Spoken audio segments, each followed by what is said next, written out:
Hello and welcome YouTube to this fourth commentary. Today I'll be talking about vehicles. As you can see here, I managed to steal a vehicle from the enemy. It's an LAV.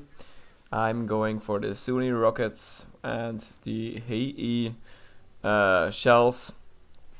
And first I'm taking down the other LAV, so I have no enemies that can really harm me in a one-to-one fight. And yeah, so we start off this round with 3 kills and a stolen LAV. Yeah, you maybe think, well, this isn't right, yeah, but why shouldn't it be right? Because if you go out of your LAV when you have 50% of your life, or of your health, then you're just stupid. And if the enemy doesn't take it, you're lucky. So, see, you maybe know High-End Resort pretty well. It's a popular map. And to be honest, I don't like this map very much.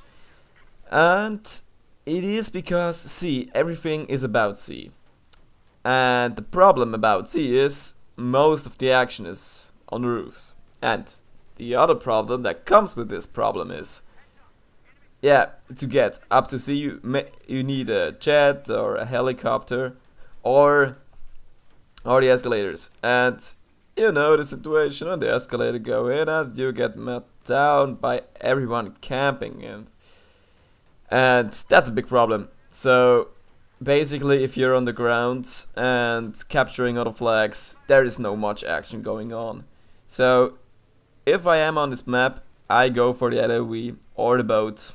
Or if I get him, the attack jet, because the other jet is just so unusable. It's so damn weak. Is this miniguns, and here I'm destroying our hit chopper because nobody wants it, and it's better when it's destroyed and the enemy doesn't have it. So there we have this camping mobile artillery, and yeah. I wanted to talk about vehicles, exact. So you see me here flanking, and the proper nation of some vehicles. I don't think there's any vehicle on the land or any land vehicle that is too much OP. I think the LOV has, with this Sunni rockets or TOV, pretty much good opportunities to fight a tank. And on the other side, the tank is very good with, I still don't know the name in English, the last munition type you can unlock for the tank. It's pretty good because it has literally no bullet drop, and the bullet travels much faster. And yes, I think it's very good. It's made very good. So in some situations of Battlefield 3, I had like the feeling when you're in LOV and there is a tank and you had the AFPDS shell, the tank just had no chance at all.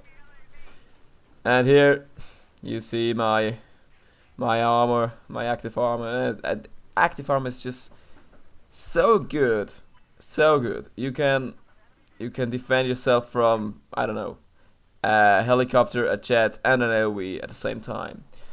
So we go on, switching game modes. No, not switching game modes, game maps.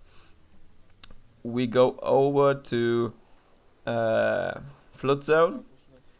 And to be honest, this map should be called Roof Zone or something. Because if you're not on the roof, there's just nothing going on. I mean, if I'm in the LOV here, I'm just driving around the street, and I look what I can take down there, and yeah, I don't get attacked very often because everybody is around C and B. And yeah, for infantry, when I want to play infantry, I go to Flood Zone because the map is really great, designed for things like this. But on the ground, nobody's on the ground. And here you see me try to escape because I was thinking the LOV could get me.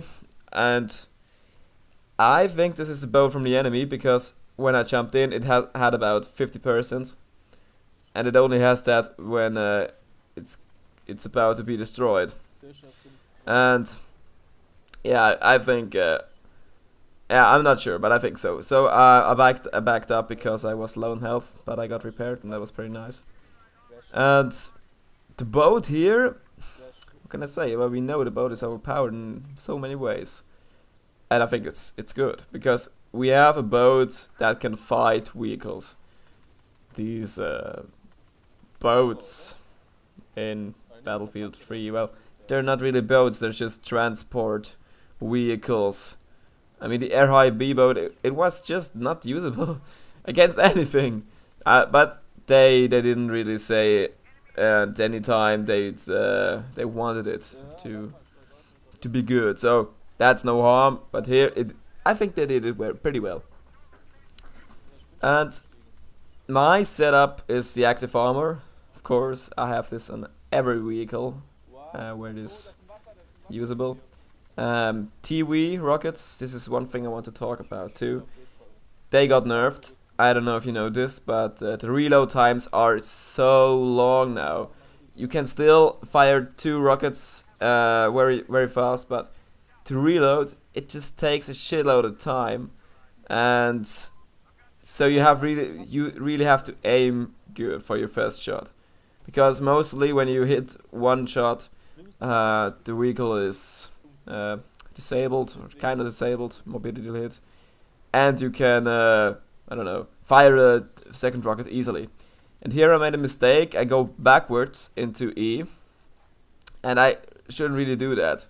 My active armor covers me from one shot, but then I really get raped. But I decided to back up. So one cut here, and we see this RHIB boat, and I don't know how this dude survived, and I don't know what this dude wanted to do. It just drives in front of me. Maybe he didn't know I was there, but yeah, thanks for the kill.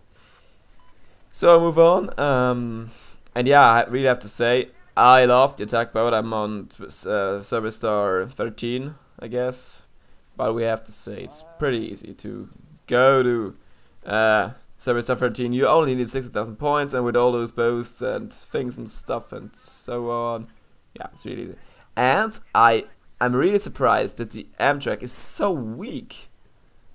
With one round of these 30 millimeters, which are great by the way, I got it down to like 50%, and I think this is compared to the Amtrak we know from here 37 star, and we know from Battlefield 3.